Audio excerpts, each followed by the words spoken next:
Yeah, hi, Facebook. Yes, it's Paul Bursey and Leanne Moore. We're here with healthierlife.tv. And Leanne, let's give you the opening words here. So What's the matter? welcome to Friday, everyone. We've made it through another week, and hopefully you've had some great blessings in your life this week. So today's topic, we're going to talk about it's either your most hated topic or your favorite topic, or you definitely want to know some more about it, but how to crush that belly fat. Can anybody relate to, especially, my female friends that are in my age or a little bit older? The belly fat can be a huge factor in our lives. And so we wanted to give you guys some tips and pointers of how possibly you can, and if you haven't got any belly fat yet, good for you, and keep doing what you're doing and maybe incorporate some of the things that we're going to share with you today of how to prevent it. But if you already have it, you can do something on your part to get rid of it. Right, Paul? Absolutely. The big thing about belly fat is that it's unsightly. It's something that people can see. You have when I speak to people who are rather large, they all say, "But I'm happy with who I am." Now, that could be the case. I suspect that maybe not. I don't know. Would you be happy with it?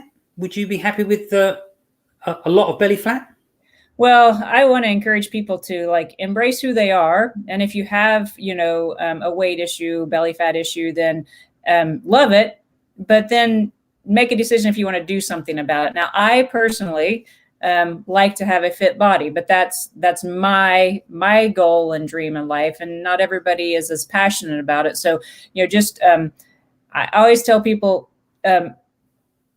do what you want, but don't bitch about it if you're not, if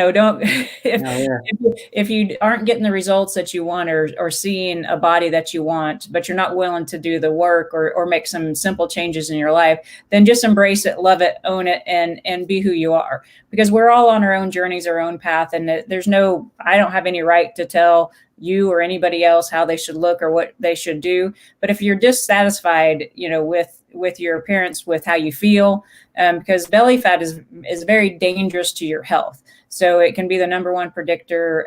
Now, we're not doctors, we're not, so this is just, things that we've learned in our own career and research, but it can be a huge predictor, especially for guys, of heart disease. So we want to make sure, and for me, I want to make sure people are doing the best that they can do to take care of their health and be as happy with their life as possible. I was just talking to a girl yesterday, and she called me about weight loss and belly fat. She's like, I just can't seem to get rid of it. She's exercising, she's eating right, she's doing all these things. She goes, but it really doesn't bother me. And I'm like, are you sure? Because why would you call me if it didn't bother you? And so we kind of walked through that. And I said, you know what? I said, it kind of sounds like you're doing almost everything that I would recommend that you do. So maybe you have some inside work that you need to do to really just embrace where your body's wanting to be, because at some point, genetics do play a small role in it. And she was already working super hard. How much harder? I asked her, how much harder do you want to work on this? Because if you're okay with it, then just be okay with it. So, stop looking for help. And then if you move to another point in your life where you're like, no, I'm really not okay with it, I want to dig a little bit deeper, there's got to be something for me to do, then go for it. I know that was a long-winded answer, Paul, but I wanted to make sure that, people understand that, I'm going to meet them where they're at. And there's no right or wrong. We all have to make personal decisions on who we want to be in life, what we want to represent, and how much health that we want to have. For me personally, I want to maximize my health. I want to do everything that I can on my part, because I think it's like 80 or 90% of disease is caused by our lifestyle choices. So I work for a hospital. I don't want to end up in a hospital. So I want to do my part to keep myself as healthy as possible. And again, there's no guarantees I could, something catastrophic could happen at any moment, but that's my take on it. Yeah, all I did was ask the awkward question. Yeah. If I ask a question, doesn't necessarily mean I believe it. So yeah, you have a really good. But I will say something. Everyone's got their own choice about what they want to do, and right. you have to respect people for what they want to do. But it's not just belly fat; it's everything. You get people that complain about things, but they're not prepared to do anything about it. Well, my message to them is, and again, it's about anything. Is don't open your mouth and complain. Right. If you don't like it, do something about it. You know. As I say, anyway, right? Yeah, there's just a few things before we really get into it. And the first thing is just be aware there is a stigma attached to being obese. Yeah? The word obesity is being bandied about more and more in the news, and it's to do with health, and that's just a fact of life. Now, it's like smoking. Smoking doesn't affect everybody. There are people that smoke, well into their 90s, but really and truly, the vast majority of people are going to struggle if they smoke a lot. It's the same with eating the wrong things. You are going to struggle a little bit early on, and it's going to get incredibly worse.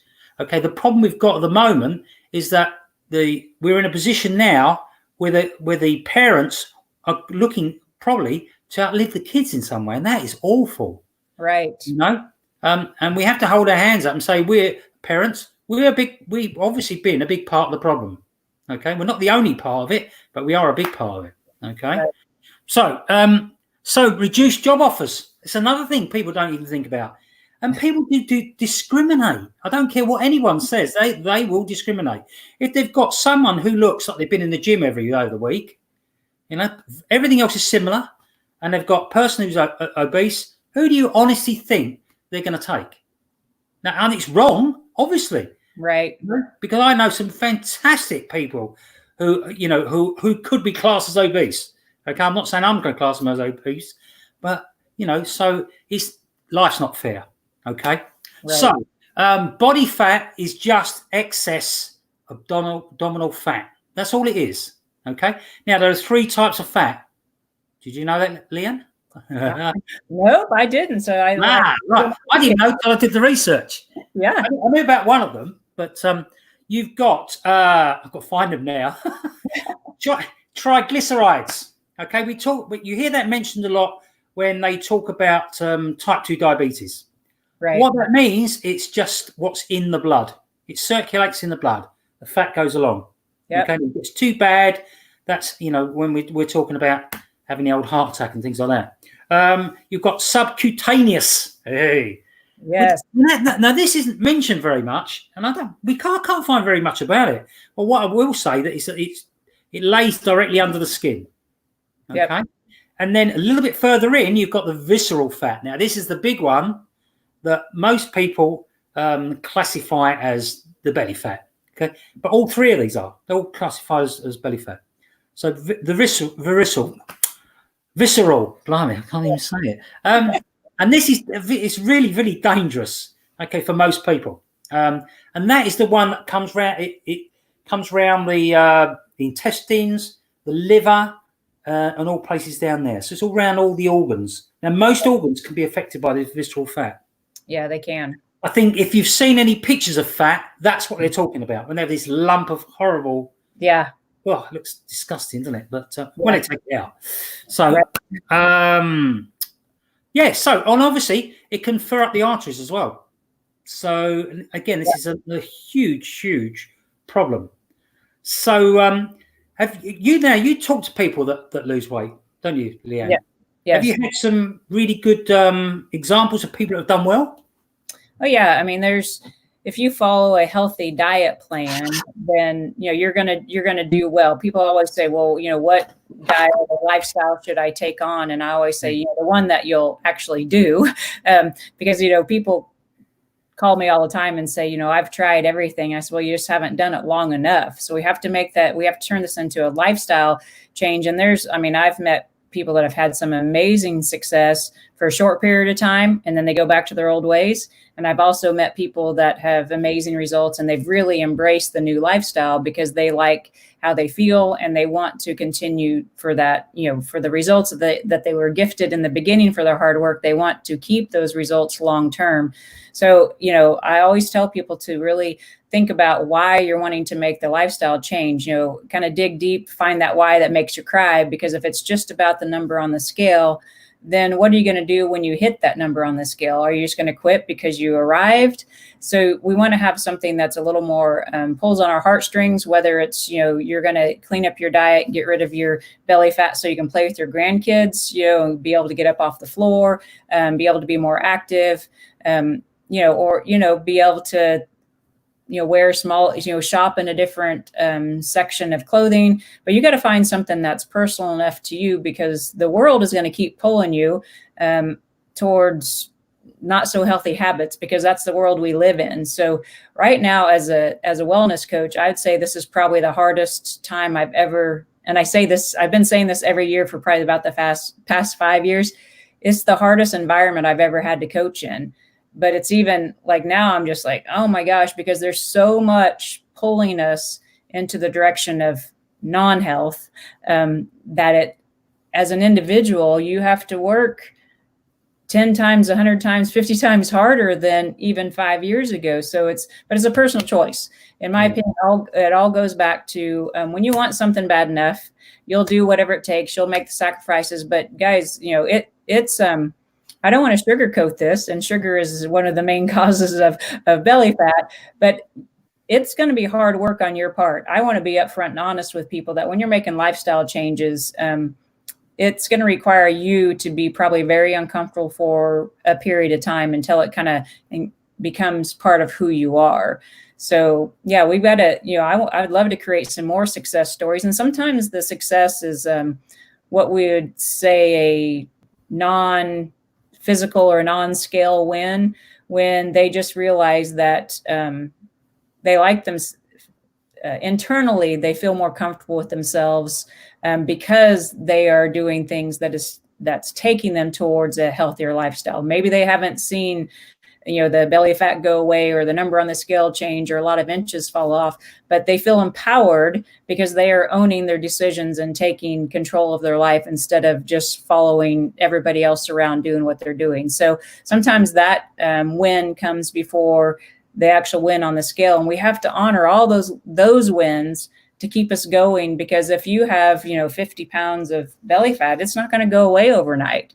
And so you're going to have to rely on some of those other feel-good feelings to keep your motivation going, and have that, why am I doing this? Has to be really powerful. Why am I doing this?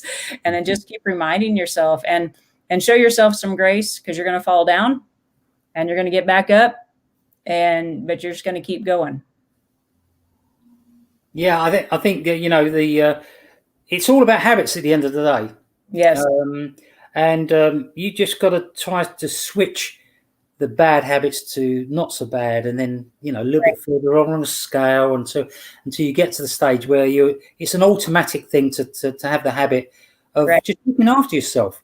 I mean, at the end of the day, how do you lose visceral fat? And it's when we talk about anything to do with health, it's the same answers for everything. Yeah, it is. What gets me. So maybe if there's 12 things you do, you cover everything. Yeah. Yes. We all. I think most of us, if we had some excess fat, we'd want to lose it. Not everyone, and I accept that, but most people would. But why? Why would they want to lose fat? Most of the times, initially, it's because they want to look better. Right. Yep. Okay. Because they're going to a party and they don't want to see, they don't want that little bit of fat showing through on that dress or, shirt or whatever it is that someone's wants to wear. And then we move on to, I want to feel better. Right. Okay. And the thing is, the people that don't feel better don't realize how they feel. Right. Yeah. A lot of times we don't know how bad we feel until we feel good. Until you do something about it and you go, I am never going back. Yeah. I'm never going back to that. I hear that quite often. That like, wow, I had no idea. So some of the key things that I tell people just in general, like Paul said, the answer is the same for a lot of things. Rely heavy on your fruits and vegetables, especially vegetables. Eat real food. I like to keep my coaching as simple as possible. Avoid the processed sugars, especially, and go really, really light on the alcohol, because alcohol will go right to your belly. I have a lot of girlfriends that, they drink quite a glass of wine here and there is fine, but they drink more than that. And they're like, man, this belly. I'm like, yeah, well, you could shift that behavior a little bit and ask yourself, is this wine drinking taking me closer to who I want to be, or, creating more work? So, good, healthy foods, reduce the amount of sugar, which, sugar is in everything. And Americans, and probably around the world, we just consume way. Corn syrup. Yeah, corn syrup. And then the other big factor, especially for women, is, when we hit that magical age of menopause, and then stress in general can really impact our ability to have a balanced gut health and balanced hormones, which can then, the weight can just end up right in our belly. So we definitely, we've talked about stress management, I think every show we've had this so far, because it's super important to do that preventative maintenance. So you're not in that hyper activated cortisol mode all the time, because it's not healthy for you. A lot of people are. Yeah, they are in that cortisol sphere, if you want to call it that, a lot of the time. And that, I know if I don't meditate now, right. I really, in fact, I've gone up to meditating twice a day now.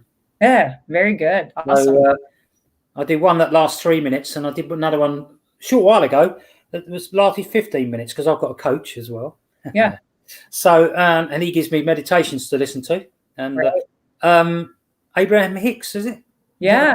Yeah. So I've listened to him before, but if he tells me to listen to it, I listen to it. That's it. Very good. So, okay. So how do we lose visceral fat? We're going to come to that in a minute. How much visceral fat is normal? That's the other thing.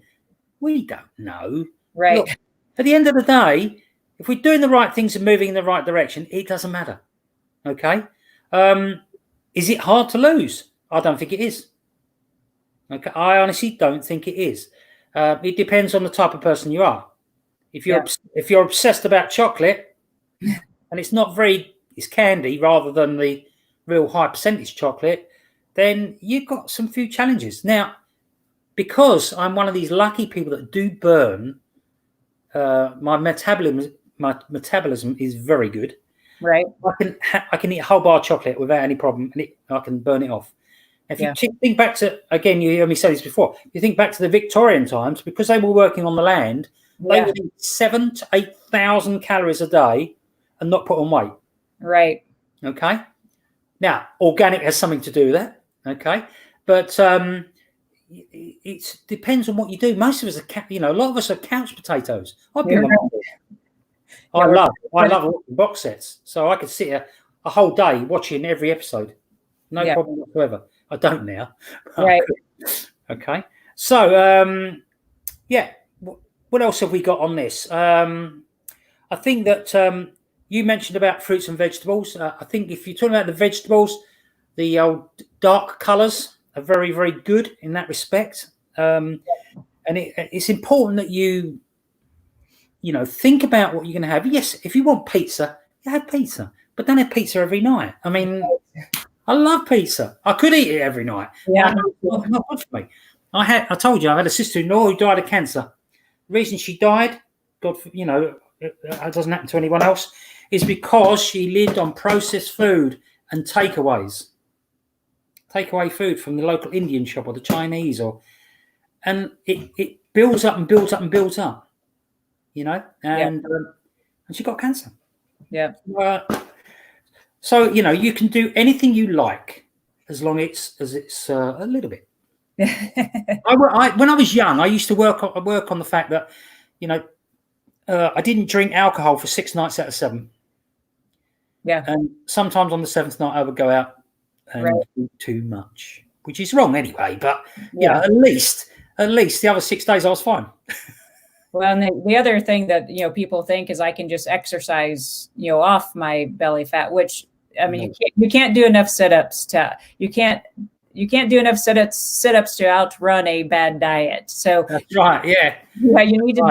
You need to do a little bit of both. Exercise is fantastic. Sit-ups are great, or some form of core, because the better you can keep the strength of your core, then your lower back and your hips and everything. So our core muscles are super important to work on. And we can talk about that another day, but I just wanted to bring that up because I hear that a lot of times people say, well, I'm doing 100 setups and it's not doing anything. Well, we absolutely have to change the foods that we're putting into our body. And I know I did a episode with Eat Real America with Krista. Whoops, sorry. She's all about, just helping families, learn how to use, spices and seasonings and keep it simple, because, if you're someone who eats a lot of processed food, then that initial shock of changing is going to be difficult to make that transition. So, don't overwhelm yourself with thinking you have to do everything at once, but, get some education, go buy a head of cauliflower and roast it. Krista said Tuesday night, she goes, the best thing she ever learned how to do was roast vegetables, and then just, find some new seasonings, and you will be amazed if your taste palette will change over time. You'll stop having the cravings when we take in less sugar. When you take in less sugar, you will crave less sugar. But if you keep feeding your body, those sweet treats and those processed foods, then you're going to keep having those cravings. So just be mindful of that and baby step your way into a healthier diet. Baby step your way into maybe finding a coach like Paul or, someone in your local community to hold your hand and help you be accountable, because it's when you're accountable to someone else, you're more likely to make the change, and the change is more likely to stick. That's why Paul's got a business coach now, because, it's going to hold him accountable for things. So that's kind of my 2 cents of making sure that, you have a grasp of the science behind the belly fat. And there's a ton of books and everything being written about how to crush the belly fat and all the things you need to do. Personally, I like to keep it very simple, because if it gets too complicated, you absolutely will not do it. But everybody can eat fruits and vegetables. Everybody can, if you're drinking too much alcohol or taking in too much sugar, everybody that's watching this or catching the replay can make a decision that they're going to reduce that slowly over time and incorporate, more movement into your day, and maybe even some more strategic movement to keep your core muscle strong. I think one of the things you've got to do, you've got to trust who you are as a person as well, because, how do you know if you've got excess belly fat? Well, you can look in the mirror for one thing, but some people don't like to do that.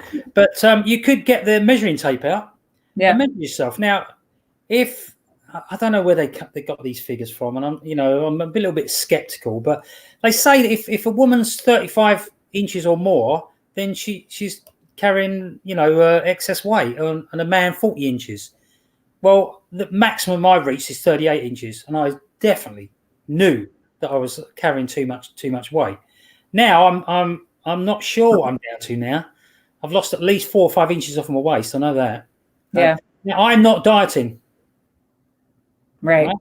Now there are ways of doing things quite naturally, which I'm not prepared to talk about here, because it's not the right setting. But if anyone wants any guidance or coaching, then I'm going to give you my little call to action at the end. Might help you. So well, that's all I'll say for that. So okay, so what else are we going to cut out? We're going to cut the carbs out. Now, the reason I say this is because when I was training for the marathon, the whole thing seemed to be about low carb loading. Right. And but the problem there is it's about empty calories, or not the best calories in the world. It wasn't about the calories themselves. So what we're talking about is because carbs and fiber get mixed up, and there is a big closeness to two of them, but it's the quality of what you have. So you don't have a simple carbohydrate, you have complex. Complex will let out energy slowly.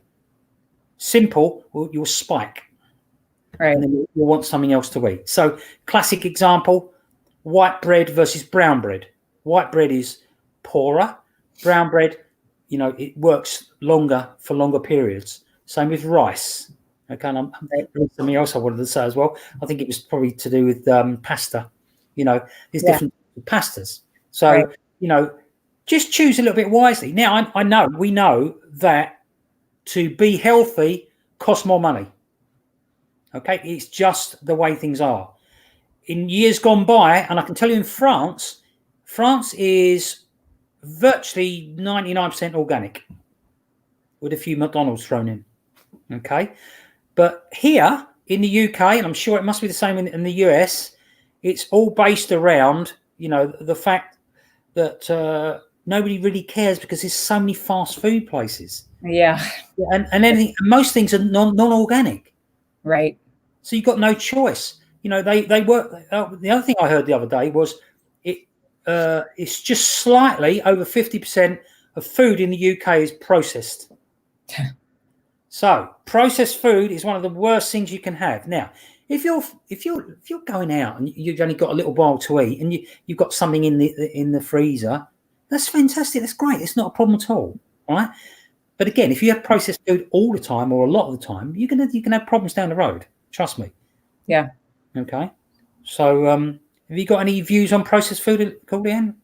Yeah, I just like you said, moderation is the key. Making some, you know, in the beginning, I like carbs a lot, so you know, cutting out some of those and making sure they're healthy, fibrous carbs is an easier transition than just saying you're going to cut them out altogether. So you know, just again, baby step your way into consuming less of those.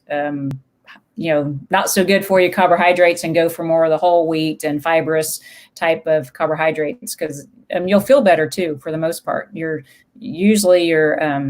won't feel so tired during the day. You'll have a little bit clearer thinking. You know, everybody's going to experience that a little bit different, but again, keep it simple. Do what you can, educate yourself, you know, reach out to, and, you know, I know keto is a super popular right now, but keto is not for everybody. So don't think you have to go all the way over to that edge. Just reduce the amount of, you know, white bread, pastas, white rice, switch them over to the healthier grains, and, you know, add in the vegetables to it so you can get the fiber in there so your body really can use that fuel.